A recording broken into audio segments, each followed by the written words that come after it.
Has this ever happened to you? What about this? As gamers, these sorts of things happen all the time, which is why we made LCS Challengers League emotes. Impress your friends. Stop sucking. Make better choices. Since subscribing to LCS_Challengers, my confidence has never been higher. And with 3 easy clicks, yours can too! Plus, you'll be directly supporting the players in the league. So what are you waiting for? Come join us!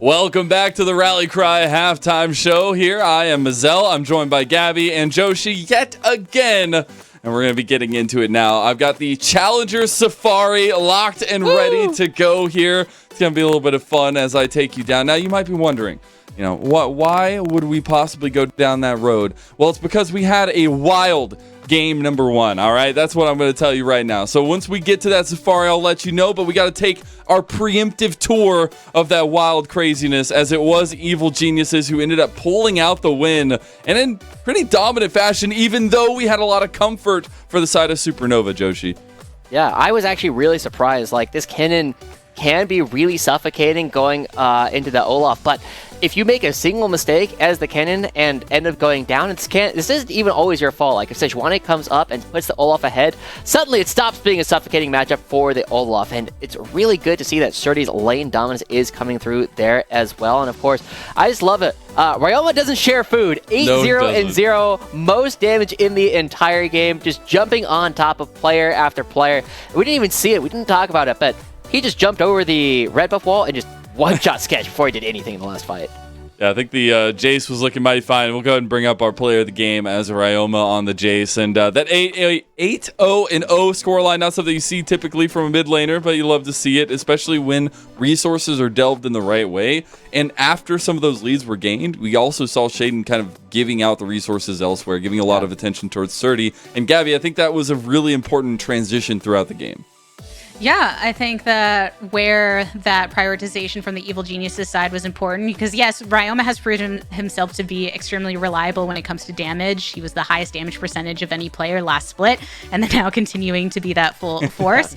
But when you're looking at so much of an emphasis on, okay, Surdy, you've got the Kennen, how are you going to handle this in lane? Are you going to make sure that Quacker on his signature does not pop off? We'll even give you some jungle attention on that top side too to ensure it goes well, and they all made the most of the plays that they were executing. There was that one little start on the bot side that was a little iffy, but other than that, Evil Geniuses, they had a clean game, and I think that they can be proud of it.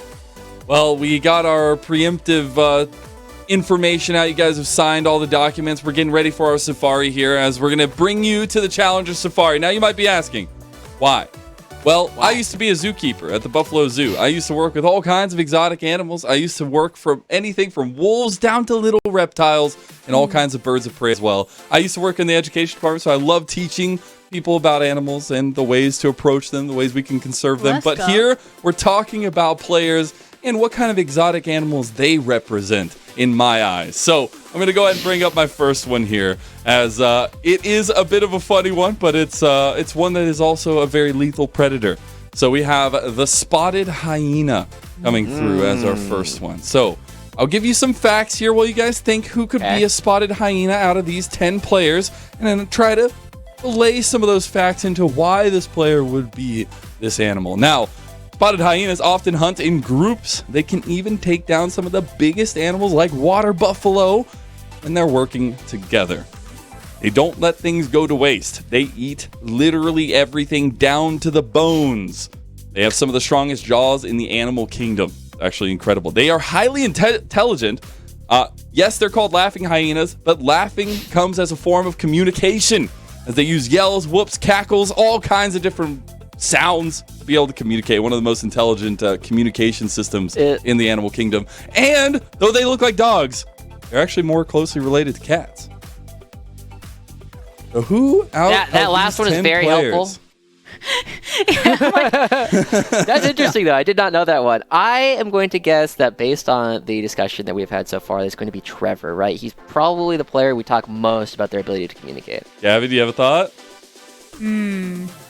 I was only thinking in this past game specifically. If it were game specific, I would say Surdy making the most of being able to kind of offer that ultimate. And you mentioned take down the biggest opponents, and I'm thinking of the Olaf on the other side and being able to slice through. So game-specific Surdy, but I think overall a broader view, I have to agree with Trevor in terms All right. of Well, you were close. You were close. It's actually on the other side. It's Smoothie in the support role because of the communication, because of being able to move around the map, communicate in big groups. I've really liked that through Smoothie and not letting things go to waste. This man is trying to be there for his team and try to pull everything together. So Smoothie is my spotted hyena here to start us off on our Challengers Safari. Nice. We're going to go ahead and move on to our next one as maybe not an exotic animal, but this was straight from the player's mouth, and it is a cow.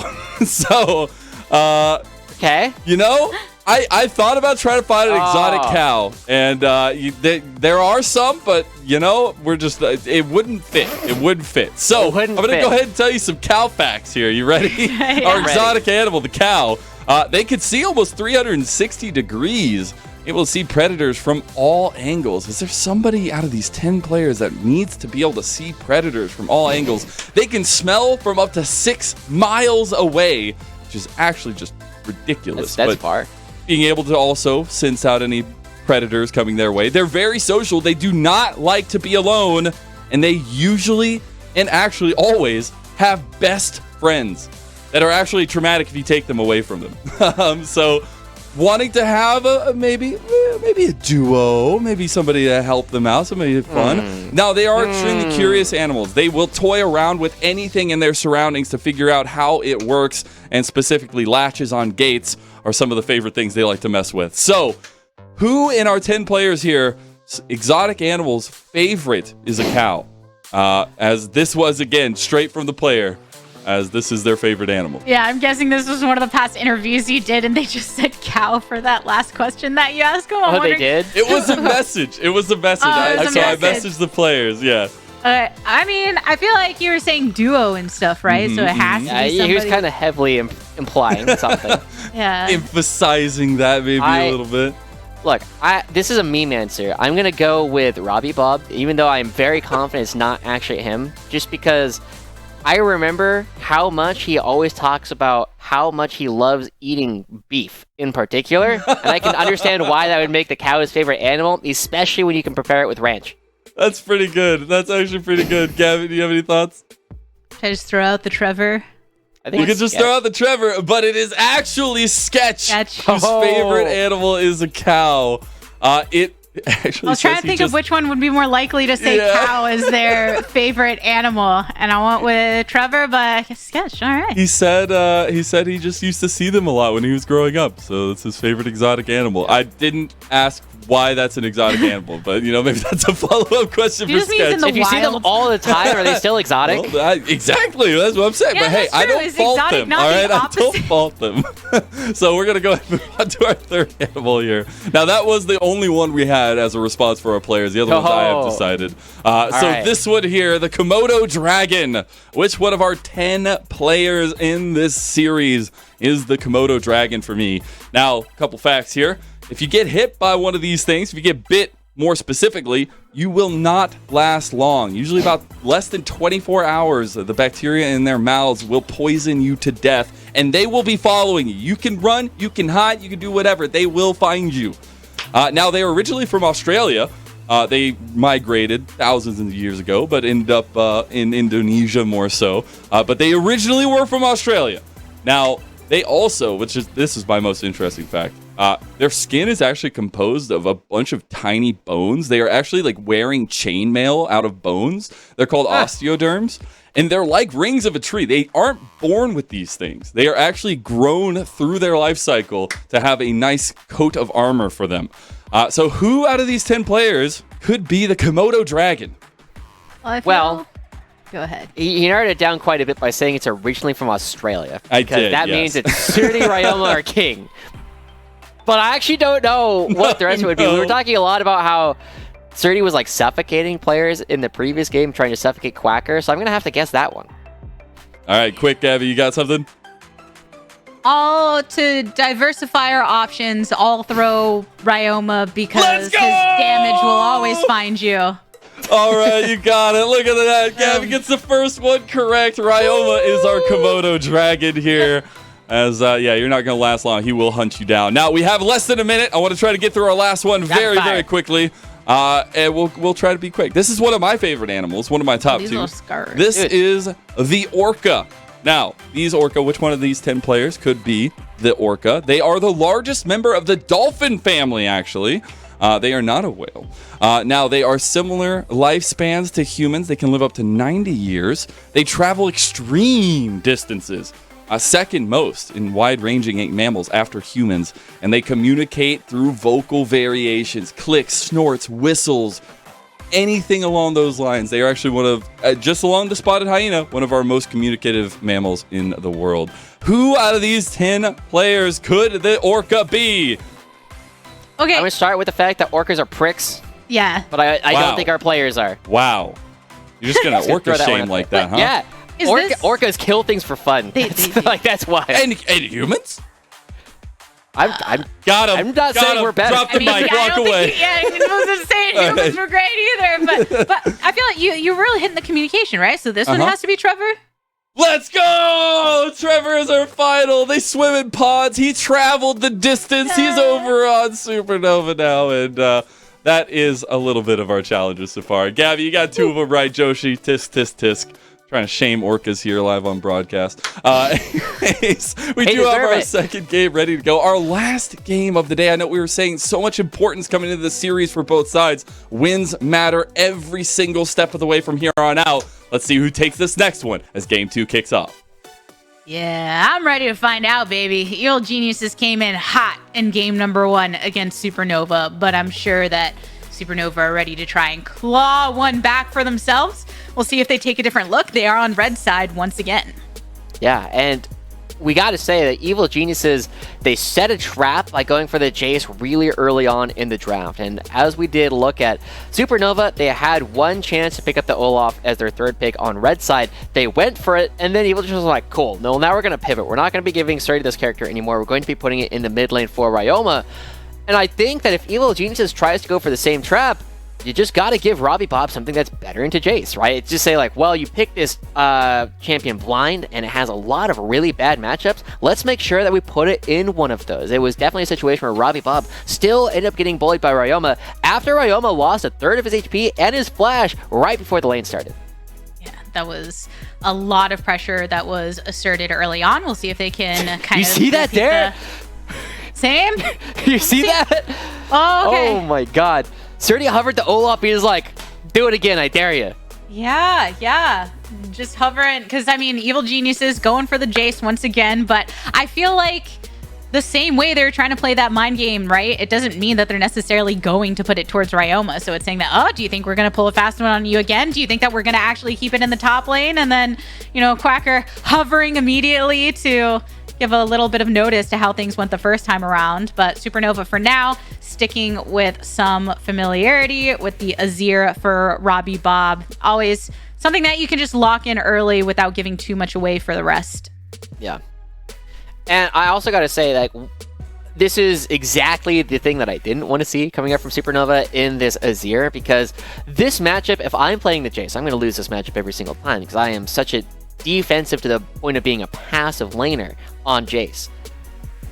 Ryoma is not that. Ryoma is a very aggressive laner every single time. Now he's got the Ivern as well. They've got a lot of tools. This is a very similar draft coming out for Evil Genius's Challengers, with the one exception being they have less engaged tools at this point in the game. But Supernova, now that they are expecting that this Jace is probably going to be going towards Ryoma here in the mid lane, I'm curious if they go for the same style of draft where they pick up the Olaf here again. Because if they don't pick it up here, it's going to get banned. Evil Geniuses are not going to let Quacker play that one a second time.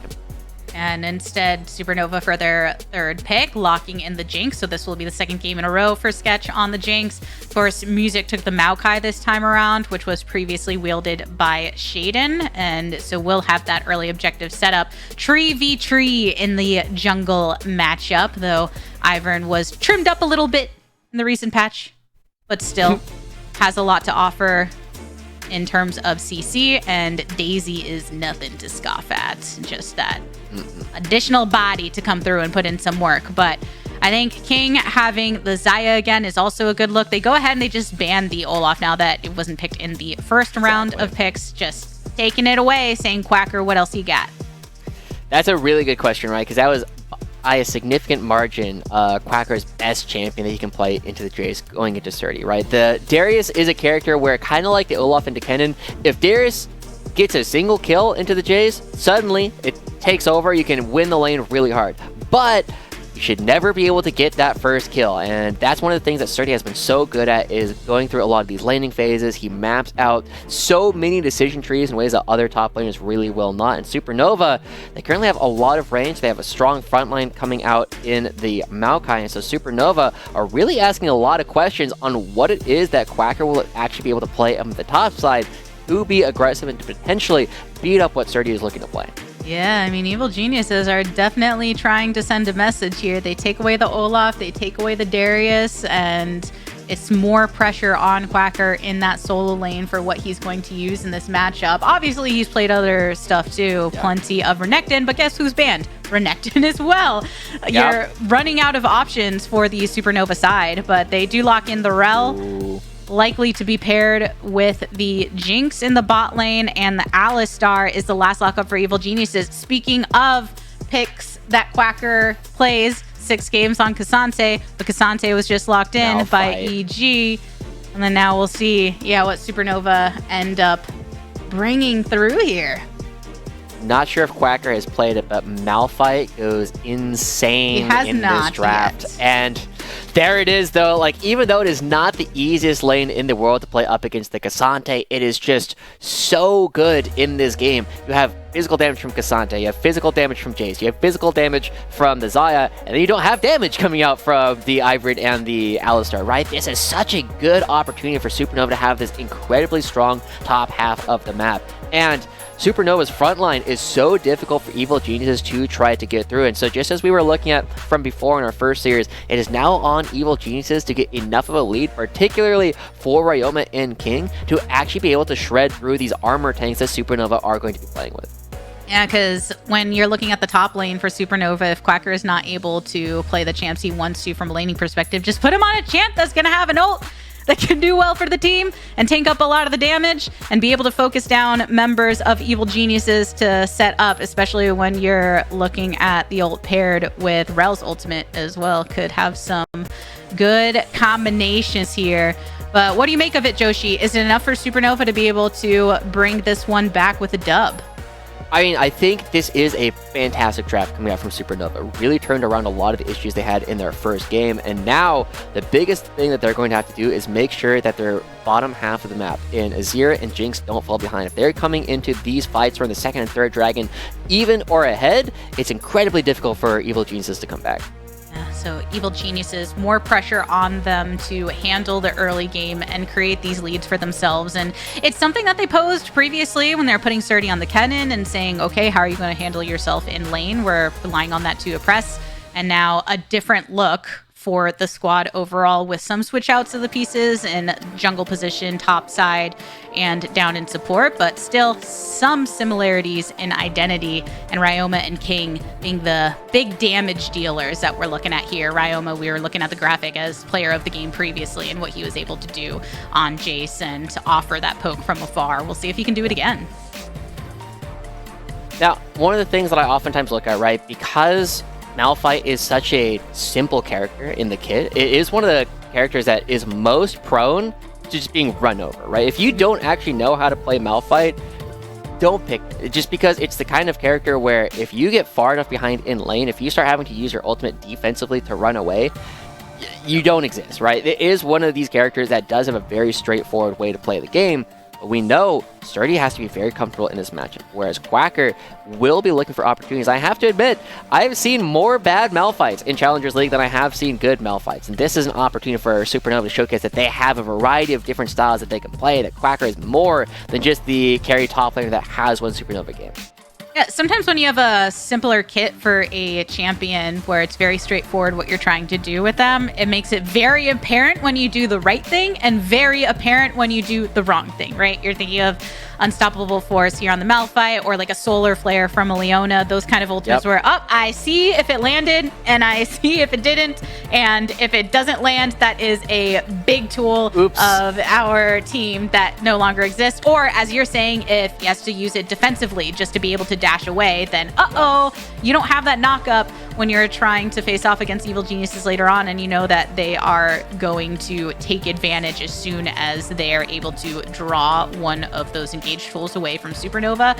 So on them to make sure that they don't lose too much out and don't fall too much a victim to what Evil Geniuses are able to aggress with, because if we're looking at their side and wanting to have those early game plays, that's a lot of what they're trying to do. Let's take those tools away from you and just really strangle any kind of early game so you can't get enough of a lead so that Jinx can actually do enough damage to be able to break through our lines.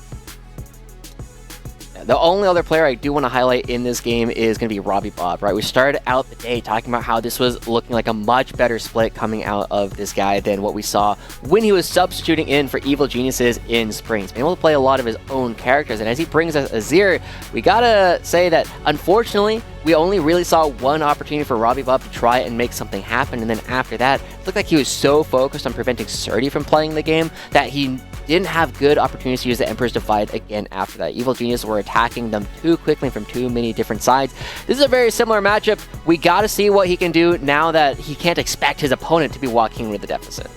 And for anybody that's watching and wondering, hey, we finished draft, why are we not in game? We are just a little bit of a hangout here while dealing with a delay due to a rune bug. So we are shoring that up, and then we'll get into game as soon as we can. But as we said before, a very important game at that, considering where these teams are. And I don't mean just as teams, obviously standings, playoffs, and all of those implications that we talked about, but when it comes to the NACL, we're always looking at the individuals and the trajectories of their careers and what their goals and expectations are and how they're able to actually reach those goals. And I mentioned it early on how I'm looking at someone like King, right, who has created a name for himself within this league, and it feels like wants to find those opportunities to shine whenever he really is the focal point of a team. He seems very much the focal point of a team and one of their greatest strengths, and seeing how he pairs with Smoothie here on Evil Genius's side to kind of shake things up here in Summer Split. One of the interesting questions I posed to King that I don't think will be coming out in the Between Two Buns episode next week is how do communications change when Evil Geniuses is behind? And he's basically said, well, it's not that we get quiet, it's that we kind of get angry, right? There's a lot of strong personalities coming out on this roster here for Evil Geniuses, and it changes from day to day. Now, this is a game where when everybody is doing well, it goes great, right? I remember listening to how King and Shaden were duoing when they went over to Korea. They were both hard stuck Diamond 1 until they stopped duoing with each other. Now, that's not saying they have bad synergy, but clearly something, maybe they're egging each other on too much. Maybe there is too much fun having over the course of the game. So this is an opportunity for Evil Geniuses to showcase that when they are brought together and are on the same page, if the meeting that they had last week after going a 3v5 at the Rift Herald actually worked out, then Evil Geniuses can start to put themselves behind, or put Supernova behind them in terms of the standings once again. And I feel as though King, as one of the most veteran players on the roster, can potentially set himself ahead of everybody else as already a player that we have been very highly praising. And it's an interesting point that you bring up in terms of having strong opinions and the personalities on the team, because That sometimes is a natural consequence of when you have a lot of veterancy. And King's been around for a while. Smoothie's been around for a while. Ryoma as well. I think, Shaden and Surdy are a little on the newer side, but we've heard other players talk about it. I think Ayla maybe even in some interviews around the LCS. Yep. Talking about where, you've got veterans with very distinct ways on how they want to play the game. And it's a question, are those ways one and the same across different players, or are they not? And it's not that one way is the right way and one way is the wrong way. One of the beautiful things about the game of League of Legends is there are play styles and people lean into them. And when you lean into the play style that you believe in most is what makes you the strongest player.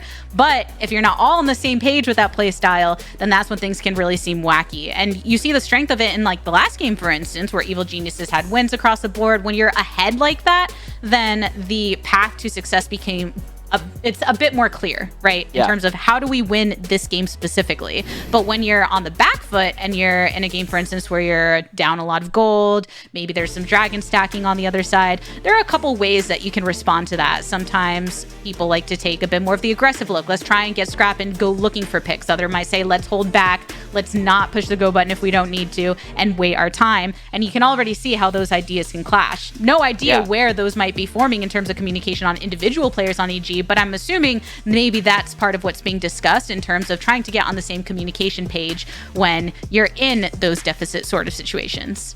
King talked about that a lot, actually. Again, I'm trying to remember like what parts will actually make it to the interview, but I don't think it's too bad if we like spoil the content piece, right? Because there is still more of a reason to go be able to talked to this guy for 2 hours, right? One of the things he remarked upon during his time at Cloud9 was how he was clashing a lot with some of the other players because he was, in his words, LS pilled, right? Like, we're just going to play scaling every single game, no matter what. It doesn't matter. Screw you. Don't buy control wards. Morellonomicon sucks.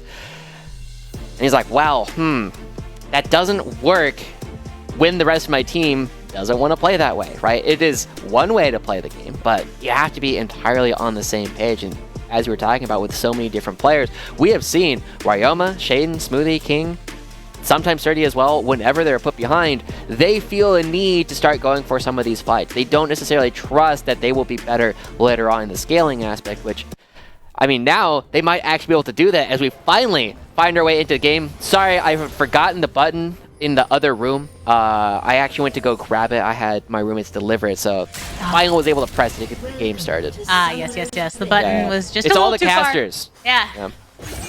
The caster house. She all got going.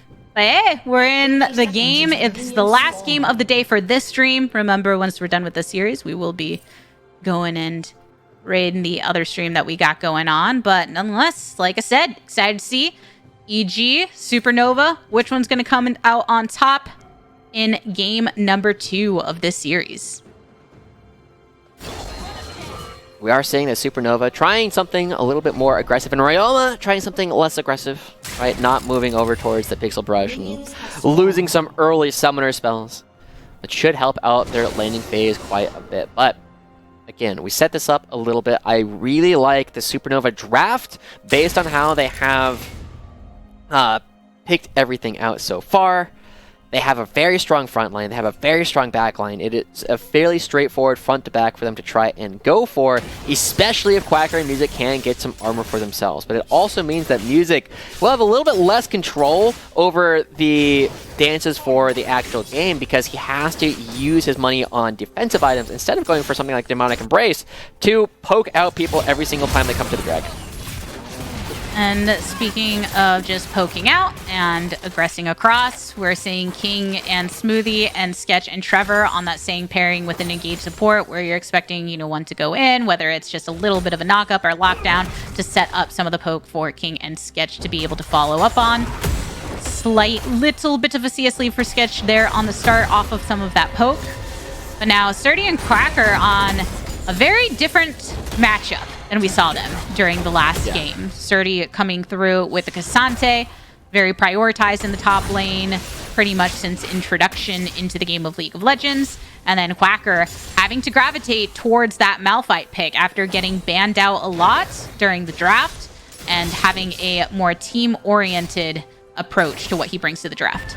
And as you called out, it is Quacker's first time playing this Malphite this split, right? I'm sure he's played it, you know, in solo queue and other places in the past, but this will be their opportunity to try and go up against Surdy, who has been a avid Asante enjoyer ever since this champion was introduced to the game. But look at this, Trevor spotting out Shaden as they are moving around the map a little bit and trying to figure out what it is that Evil Geniuses wants to do. Ryoma has not been able to have the same kind of early aggression, right? It really comes around a lot of the play a bit later once you have a couple long stars underneath your belt. But definitely feeling better at the start of this one for Ryoma with the flash over on top side, though. Quacker hits for first.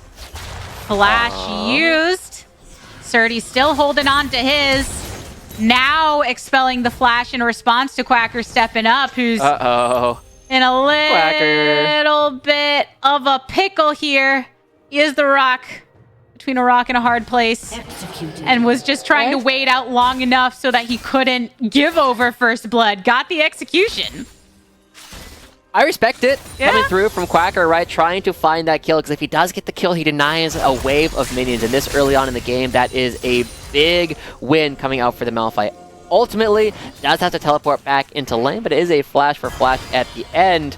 And only losing a couple minions there for Quacker. So, I like the idea, right? You try and go for this early play, but I also like the idea from Surdy. We get to see a lot of aggression from both of them. And now, the map kind of returns to normalcy, but look at where Shane is already positioned, trying to punish the fact that Quacker teleports back to base with a rough wave spot. Shaden hovering over on the top side. Surdy knocking Quacker down a bit, and kind of a far taken angle by Shaden so he doesn't accidentally get sought out by Quacker. But Music is making his way over towards the top side jungle as well. You can see the pings coming out from Evil Geniuses as they attempt to know which direction that Music will go. Chomper's thrown down here on the bot line, though. Does get the root onto Smoothie as a result. Ghost used by Sketch, creating some space between the hits of King. Also have to note the Ignite was used there by Trevor. So a bit of aggression over on that bot side once Music was out of the vicinity.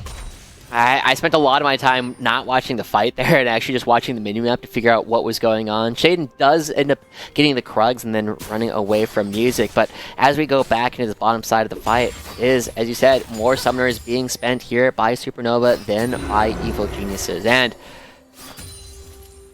we need to see more opportunities being made by Evil Geniuses to try and punch through, have enough damage to actually beat up a lot of what it is that Supernova has drafted for themselves. And so they are the ones who need to try and make some of these plays coming up soon. They do have the Alistar into the Rel, which is nice, but they're missing out on a lot of the potential dive tools that the jungle can bring, because Shane is playing this very supportive role in this game. He's not necessarily going to have the damage necessary to try and dive Sketch and Trevor if his bottom lane can get a push.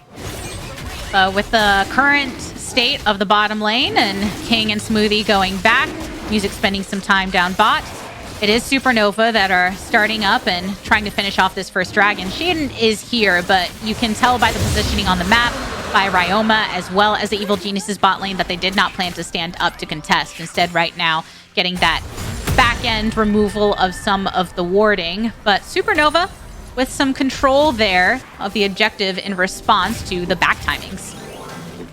Shaden just trying to get a channel down as well. Smoothie creating some pressure. They do see King down in the bottom half of the map, freezing a wave, trying to prevent Sketch from getting anything done. And Shaden, if he gets the full channel off, can just take the Gromp in its entirety, but just a constant dance, waiting to see which mid laner moves first. Stan stepped up to it, gets the root onto Trevor, W's on in, and Sketch had been walking from the base during this time. Shaden, under the protection of some brush, makes his way over back towards Smoothie before retreating down the river. King spent all that time just going ahead and hitting onto these minions in the wave. Knew there wasn't really going to be any follow-up from EG, except the follow-up now is directly into lane. Smoothie technically gets that first blood kill credit, but it was both putting in the work to punish Sketch.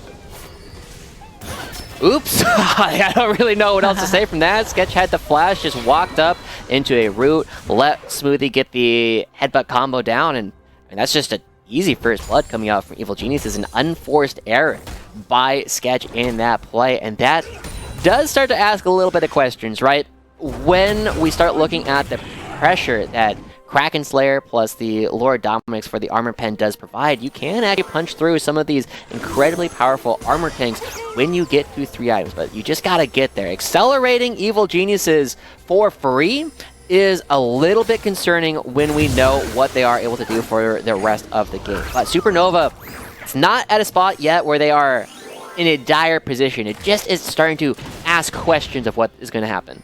Right, but I think, as you're saying too, it does make sense to see be this. a little worried. Evil Geniuses in the mid lane is where they're currently getting punished, as Trevor and Robbie Bob following up onto the damage on Ryoma, but stepping into the brush created by Shaden is able to make the escape. Didn't have to expel the flash either, so still going to keep it somewhat safe over in the mid lane. All the while, though, Supernova bringing most of their efforts towards top side to try and secure this Rift Herald. Evil Geniuses with the slight gold lead they had previously gotten. It was off of that play that was kind of handed to them on bot, but it's Supernova that have kept control over the neutral objectives. And this is actually a really interesting read coming out from Supernova as well, right? You saw immediately Ryoma, Shaden, Smoothie move down towards the bottom side to try and catch Sketch in transit, moving from the base towards the bottom side of the map.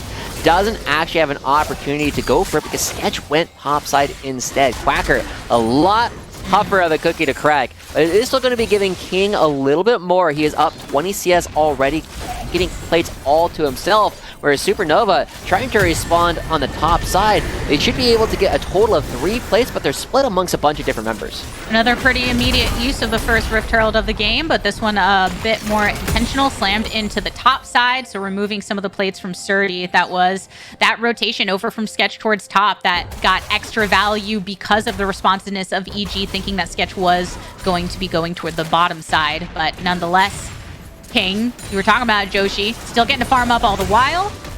Sometimes it's okay for your bot laner to just be alone. If they're getting that farm, they're getting that gold, and as long as you can try to not give too much in other portions of the map. But the question is, Joshi, you were saying that Evil Geniuses, they need to make the early plays happen.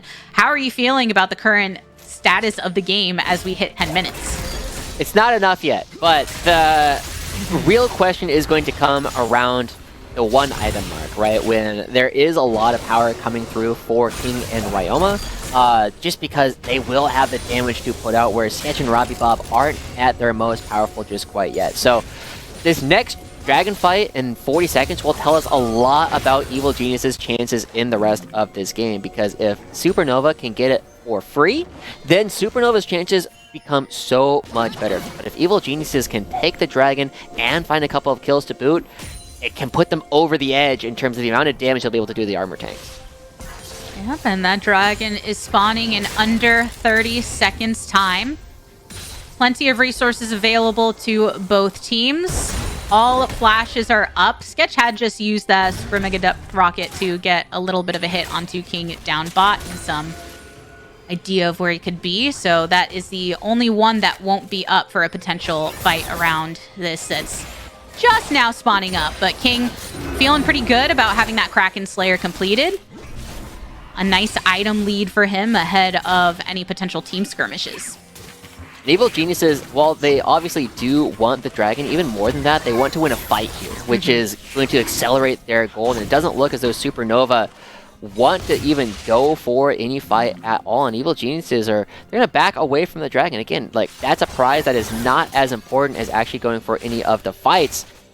Supernova has music just waiting here. King does have both summoners and his ultimate available. This will be a tough gank to actually go for, but I like the look.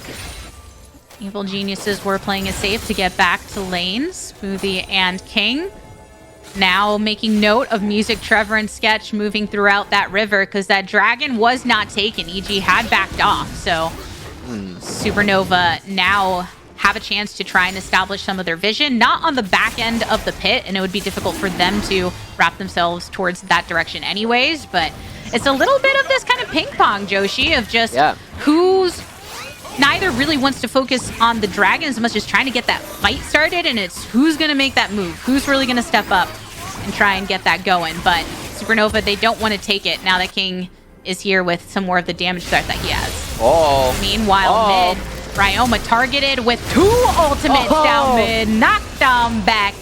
Ryoma has fallen. Robbie Bob getting that one. Evil Geniuses, though, say, okay, you went down mid, but we're focused on the dragon. And that means there was no music to be able to contest it.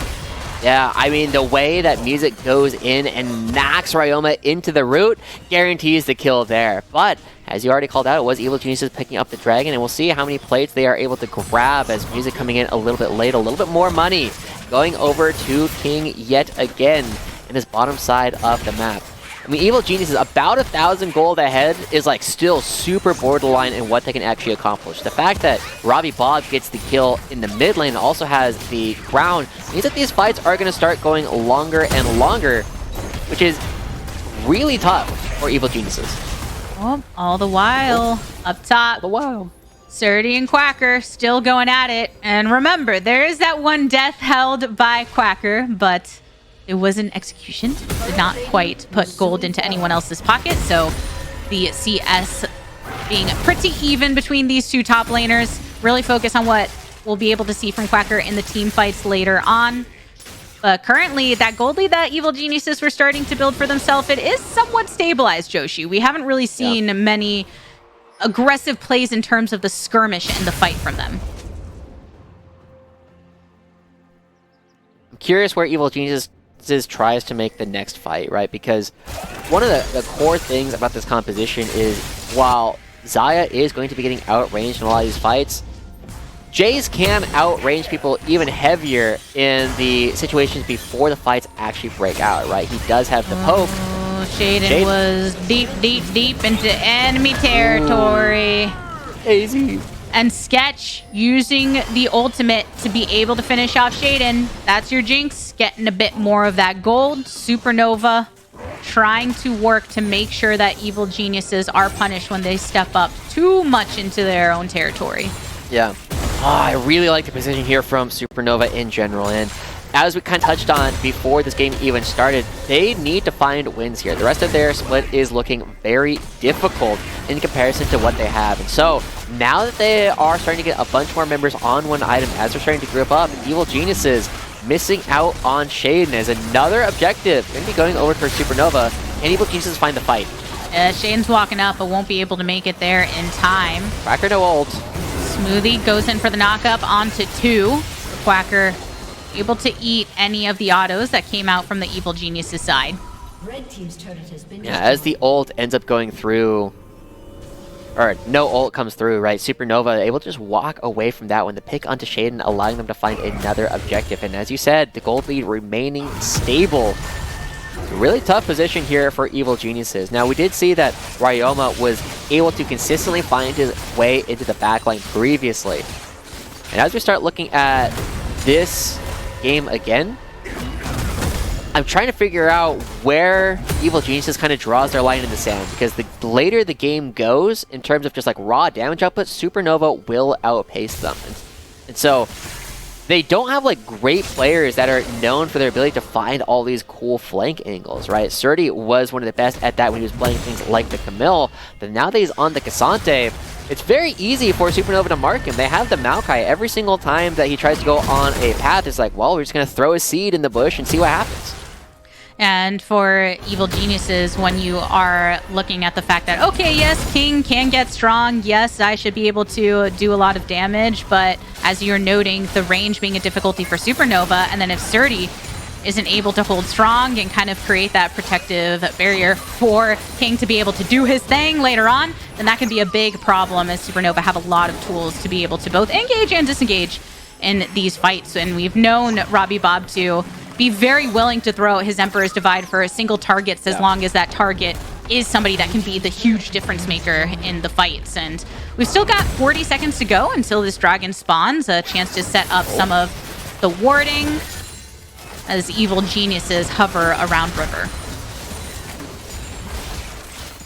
As they start to set up, right, they do have a lot of control in terms of vision with all the bushes that Shaden can throw down, but again, you just throw a sapling in them, and they're like, all right, well, now we know whether there are people in that. Another structure goes down for Supernova. They have taken the gold lead for the first time in a while, but that can be the difference maker in this game. If Ryoma is on point with his Shock Blast, He can push Supernova out of these fights before they even begin. Now, we have seen teams like Team Liquid very good at dealing with those. And now Supernova completely giving up the mid lane. Yeah, the turret was taken down on Evil Genius's side mid because of that Rift Herald, and then now EG's response was to attempt to push some of this wave up in their favor. But still using this brush, you have to worry about kind of a lurking Malphite too once he's no longer in lane. We saw Quacker walk down, so still has the teleport available to be able to come down and focus onto King. King is still leaning over towards mid. And the Emperor's Defy into the Magnet Storm and more. Ryoma has to flash towards Tribush, is now joined by Smoothie, who wants to be able to offer another layer of protection for King, who managed to survive the damage dished to him across mid, but all the while, Supernova can rotate over towards that dragon. A deeper teleport coming from Evil Geniuses, but will it come in time? Music getting rooted after going onto King. King still has the Featherstone available, and Ryoma coming from the jungle. Quacker goes into the back line with the unstoppable force. King using the Featherstorm now. 2 gone on the side of Supernova, and now 2 answered for Evil Geniuses, but they still have the advantage, focusing on the dragon now, all while Ryoma can zone off Trevor and zone off Robbie Bob. So EG focused on the objective off of a nearly even trade of lives. They took 1 extra life on the side of Supernova, which was enough for Shaden as the only remaining jungler to be able to focus onto this dragon. Yeah. Evil Geniuses, though, I love the play coming through. Ryoma teleporting back in, creates pressure on the back line of Supernova. And Supernova, I mean, the fact that they give up the dragon is like, fine. I mean, the game is still super even between these 2 teams. And as we take another look at this one, so much of Supernova's ability to play comes off of whether or not Sketch will be getting a reset, whether or not he gets to free fire during these fights. And as the fight breaks out, 2 things. 1, Ryoma finds his way into the back line. He forces Sketch and Robbie Bob away from Quacker. 2, Quacker's been holding his ultimate this entire time. When he finally goes in, he ends up just beating 2 people to death with his bare fist, whereas Supernova, Robbie Bob, Sketch, not able to participate in the fight at all, and it just leaves Quacker all by himself. Ends up giving another kill over to Ryoma, but with the way that it has been playing, Ryoma needs to find this access towards the back line. It looks as though Supernova had forgotten about what wards were available, or never knew that Ryoma could get into the back line and cut the fight in half. Yeah, drew out that flash, was able to get a lot off of the poke of the Q, so Ryoma finding that good angle, these teleports being very useful for Evil Geniuses to bring the fight towards them. But still, we're at 20 minutes now, and Evil Geniuses were the ones with the pressure to make a lot happen in the early game. It wasn't really one that I think you could say they took complete control of, but right now it still can go in any direction as long as they don't get too oppressed by a Jinx that can be so much of a threat later on, and some of the potential team fight. Shaden into some trouble though.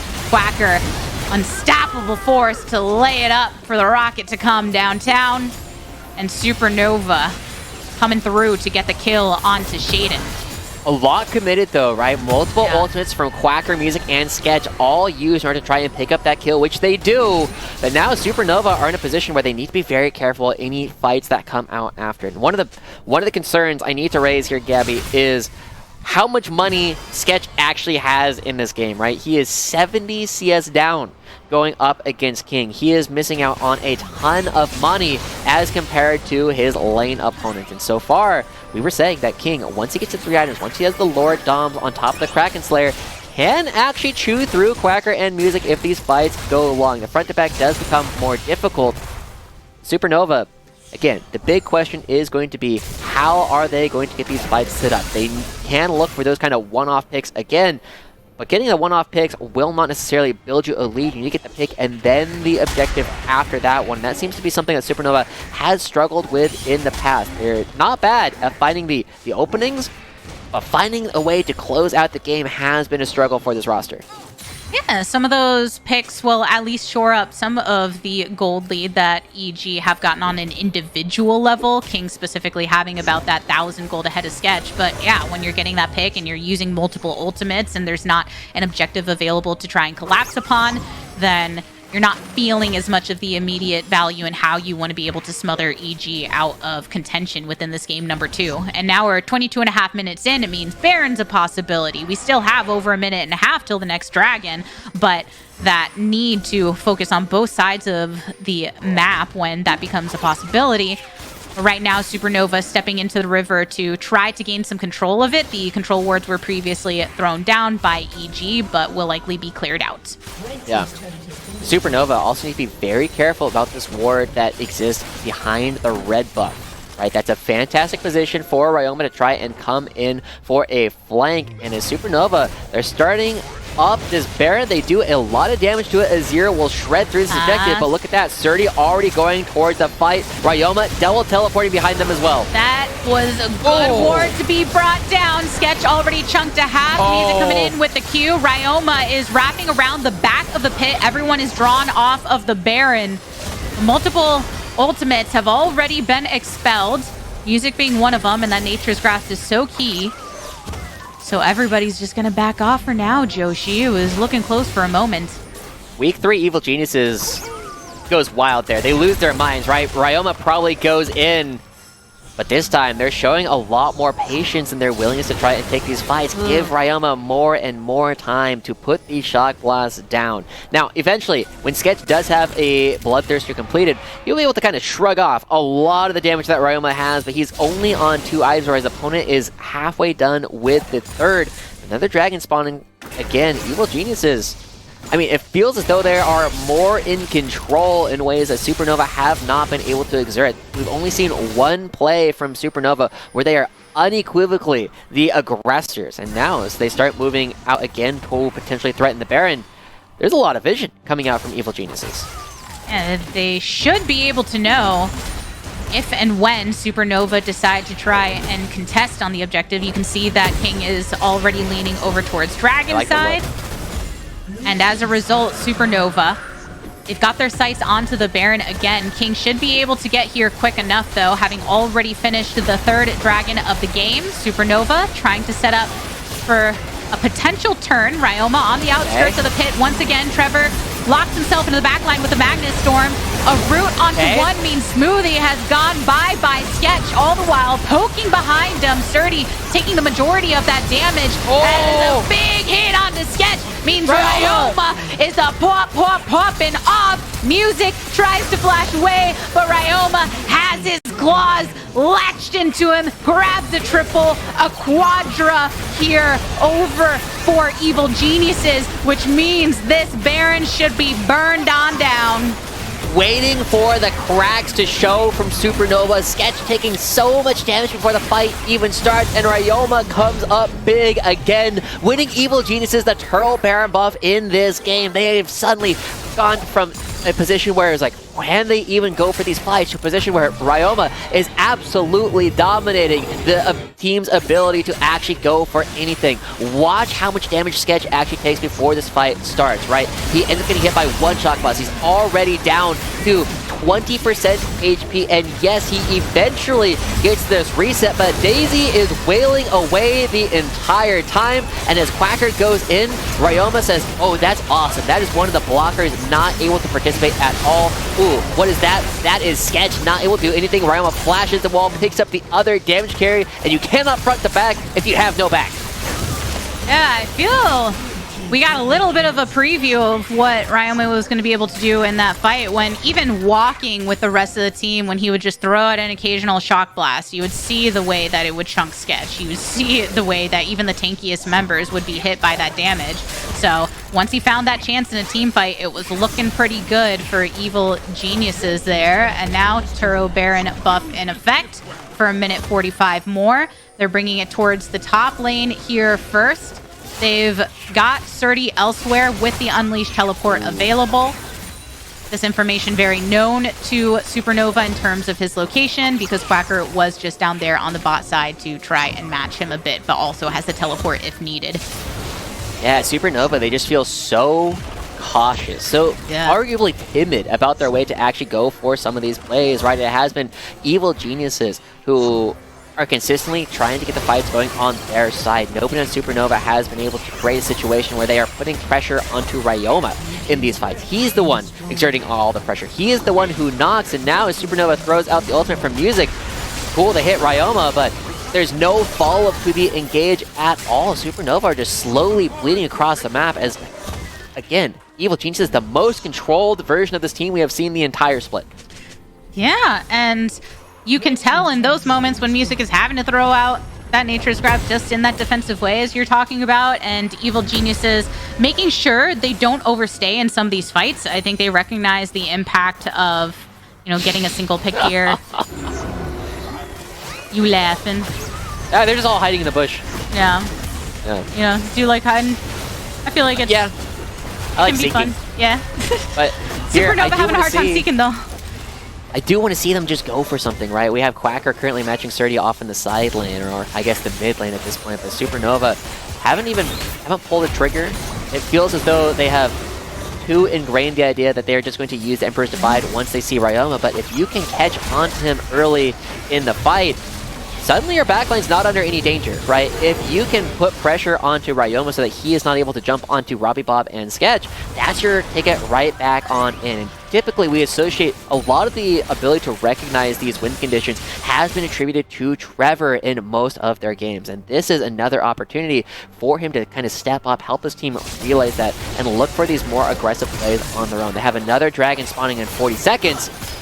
Supernova, having burned through the Turo Baron buff on the far side, need to be in a position where they can get things started. Crucially, Sketch will not have the BT complete, so he will not be able to shrug off the damage from Ryoma for this fight. Yeah, because this is going to be an important fight for sure. Evil Geniuses are on soul point, and even though it's Cloud, that is still a buff that Supernova could try to deny if they want to break some of the momentum that Evil Geniuses have built, but difficult for them to do. They've got multiple ults available to them now. Same for EG, but it's kind of waiting out and seeing when that Emperor's Divide is used, when that Unstoppable Force is utilized. And Ryoma instead will just focus on poking them down with the Q, throwing it consistently through that acceleration gate, and slowly moving as a team towards the Dragon because it's already spawned up. You've got a lot of damage from King. King took the last one on its own. Nature's Grasp gets the lock onto Smoothie. And Quacker in the center of them all gets knocked up.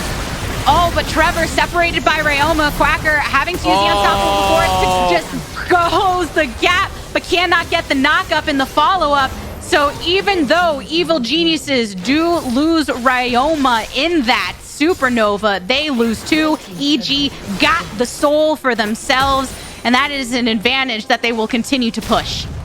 And as the soul comes through, right, Evil Geniuses, they're doing such a good job at forcing the members of Supernova to hit suboptimal targets, right? They're constantly asking questions, and finally, they put pressure onto Robbie Bob. Robbie Bob can't hold down in the 1v2. Too much lock from Evil Geniuses. King, occasional cases of stepping quite forward. Got a lot done onto Music. Featherstorm now. And burst! Trevor, bye-bye, my friend. King will now take his prize of turret and retreat. Gonna go through the jungle because that teleport coming in from Quacker answered by a teleport from Surdy. So now Smoothie able to join up with this top laner. They see Malphite. He's got the Unstoppable Force that he chooses to use in an aggressive positioning. Nature's Grasp here with follow-up, and Daisy has come out. Ryoma manages to break through the rock, and the music has gone deaf. In the end, Sketch can't stand much longer on his own, and Evil Geniuses in a very interestingly positioned fight here across mid end up technically getting the ace. The timing of it, because Robbie Bob was killed in that top side, means he has respawned alongside Trevor. There's the Emperor's Divide coming out. Bastardi went all out in the backside. Trevor falling once again. Ryoma racking him up. 6 kills to his name, and Evil Geniuses putting a second victory in the books in such a crucial matchup here against Supernova.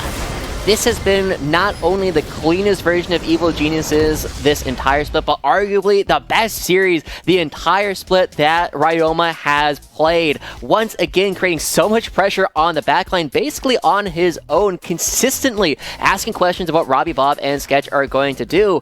And the rest of his team, like, they did a good job playing the front to back, keeping their front line alive as long as possible. It was just time for Ryoma to finally find his way onto Sketch and Robbie Bob. And honestly, if this is the kind of evil geniuses that we have been looking for the entire time, I think they can go so much deeper as long as we can be consistent about this style of game. Yeah, I think one of the most important things to know are something that you had mentioned in one of the later fights, where an old version of Evil Geniuses, after a single pick or so, would have just kept going forward, but they knew when to back off, not to get too aggro and end up putting themselves in a position of losing way more members than they need to. And it was a different look here in game number 2 compared to 1. You can see how even the gold was for some time, and the hope was on the Supernova side that, hey, we're going to scale, we're going to have heavy damage, we're going to be able to outrange them. But in the end, Evil Geniuses were able to snag it through. Some good late game objective control put this in the books for them for sure. Yeah, great stuff from Evil Geniuses. I hope to see more of this, but importantly, as we take a look at how they have progressed, they started off the day equal in games with Supernova, one ahead of Taco by going 2-0 here. They have now put themselves 2 games ahead of both teams, securely showcasing what teams are currently in our bottom of the standings. And as we said, both Evil Geniuses and Supernova have a very tough road left ahead of them. These 2 wins is so massive for Evil Geniuses' chances for the rest of the season. Not much left on the road for this broadcast here today, though. We are going to go to a break, and remember, we always follow up with an interview after the match. This time it will be with Surdy from the Evil Geniuses Challengers side, so stay tuned to see what he has to say about their victory. The LCS Challengers League is brought to you by Turo, the world's largest car-sharing marketplace. Find your drive. Welcome back to the LCS Challengers League, and more importantly, welcome back to our Verizon post-game interview. I've got Surdy from Evil Geniuses Challengers in the top lane, reintroduced into the starting spot, and coming away with some serious victories. Now, I will say, coming in last week, maybe wasn't the best reintroduction, but you guys finished strong. How has this reintroduction been for you? Are there any lessons you've kind of pulled away in such a short time? Well, I think as far as the reintroduction goes, it's always going to be a little rocky joining a team at first. There were things that we needed to work on as a team and things we needed to work on individually, but the thing that I really like about this team is that not only do they actually have the ability to work on the things that are wrong, as do I, obviously, but we're all actively giving each other constructive criticism without there being that kind of, what's the word? That animosity, I guess, something like that. Yeah, that animosity or that idea that just because we're in NA, we can't actually have tough conversations. And I think that's really important for our team and every team in the ecosystem if teams actually want to grow and learn together. Yeah, it's such a crucial part that never really gets talked about either. It just kind of slips under the rug. When you don't have it, it's good. It's bad, and when you have it, it's good. I do want to talk, though, more so about this Supernova matchup. You take down the 2-0. You put a little bit of distance between you two, but it's still a bit of an uphill climb for you. So what is kind of motivating you guys to keep the season strong at the finish? I mean, I think it comes down to the fact that all of us want to win. All of us know that we're good players. Nobody enjoys losing. And we're not here to just stand around and, I guess, collect a paycheck randomly in NACL. All of us want to succeed. We want to get into LCS or back into LCS for some of us. And we're going to pretty much stop at nothing to be able to do that. God, I love those strong words of affirmation in there as well. Now, you were facing up against Quacker here today. Did you do anything specific to go up against this guy? He's had a couple top play of the week's nominations so far in the split. Was there anything special? No, nothing special. I mean, I know how he is as a player. He only plays 4 champions, Darius, Renekton, Olaf, and Cassante. If you pinch his pool and draft, he's not going to be very useful. And his laning is strong, but it's strong in a way where if you disrespect him, you'll end up getting killed. If you don't, he won't end up doing anything, in my opinion. As long as you stonewall him in lane, I think life's pretty easy, and I consider myself the better laner, so... All right. Well, hey, it showed out today for sure. Now, I do want to talk a little bit more introspectively about the team. We'll have a little bit of a broader conversation about it, but have you guys been doing anything? Got to keep the meshing going together, the glue together? You guys do anything to make sure that the relationships are being built solidly? I mean, surprisingly, the vibes are actually really good. They're some of my favorite teammates I've ever had. I respect all of them a lot, and I think that kind of respect and mutual friendship goes both ways with everybody inside of the team. So we don't really have to do too much as long as everybody's like putting their first foot forward to improve on their mistakes. I think everybody's pretty happy. That's so great to hear. We have also heard a lot about the talk, if you will, but I do want to get a little bit more perspective on that when we were kind of talking about the playmaking, decision-making that you guys had behind the scenes. Yeah, okay, so for anybody who's watching and doesn't know, the talk is, if you remember, I was 2-0 versus Phillips, I think it was Philip on Cannon. I'm not sure if it was, can't really remember to be honest, I think it was Fear. And we were Jack's Edge, we had Rift Herald, and then we decided after our mid laner died to go and fight it 3v5. Which was a mistake, and we recognized it as a mistake, and we had a long talk afterward about why we ended up choosing to fight the 3v5. And I think that, long story short, it helped our thought process in regards to how we do things when things go wrong. So that's why you would have seen that today, even though there were some hiccups, like on our Baron Sieges. Unlike before, we never stop applying pressure and actually playing the game. We're not going to lose to ourselves anymore. And if we're not losing to ourselves, I mean, who are we going to lose to? Hey, I love to hear that, especially because it really showed up. I think when you see the difference in kind of that decision-making tree, even with some of those stumbles, it has been really cool to see in such short time. Now, I get to ask a personal question here. This one's for me. Go ahead. Sorry, audience. What is your favorite exotic animal? Because I labeled an emu as your exotic animal persona last weekend, but I want to know straight from your mouth, which one is it? Look, as an Aussie, the emus, they're my enemies. We lost a word of them down there, but we're going to come back with a vengeance. As far as my favorite animal goes, I think probably a snow leopard, just because I've always been a fan of like big cats from when I was a kid, and that was the one I thought was the prettiest. So. Oh, that's awesome. Also, one of our most unique answers and one of the most unique animals in the world. So thank you so much, Shirley. I do want to give you a chance here before I let you go. Give some shout outs, anybody you want to talk about. Shout out to my teammates, my coaches, the LCS coaches in EG as well. Obviously, you've seen in LCS, they're doing fantastic. Razvan personally helps me a lot. He was my positional coach when I was on EG before. Love the guy. Other than that, I guess thank you to my friends who support me and watch my games. I appreciate it a lot. Well, I appreciate you, Serdy. Thank you so much for chatting with me. I'm sure we'll get to talk to you again soon, all right? Yeah, sounds good. See you soon. Alrighty. I'm going to go ahead and bring back in my analysts for closing thoughts on the day and some closing thoughts on Serdy there. I know, especially, bye, Serdy. Especially Joshi, getting to hear that growth, a little bit of that perspective on what we were talking about before with this team. Yeah, I feel like we internally have had a lot of discussions over how much copium are we willing to have about evil geniuses. That series in particular felt like a justification, so I'll be huffing a little bit more. Or I can send you some over your way. I got way too much of it. But specifically, I want to take a look at the standings now that we are getting towards the end of the day. We still have the one series on the other stream as well, which will be kicking off here very shortly. That will be FlyQuest versus AoE. But we look at the standings now, and we still see those clumps, but more specifically, the jump that has happened on the right side of the standings. I want to take like a picture of the first graphic and now look at it as well. There has been so much movement. That's what gets so chaotic with these best of twos, but also these 3-day weekends, Joshi.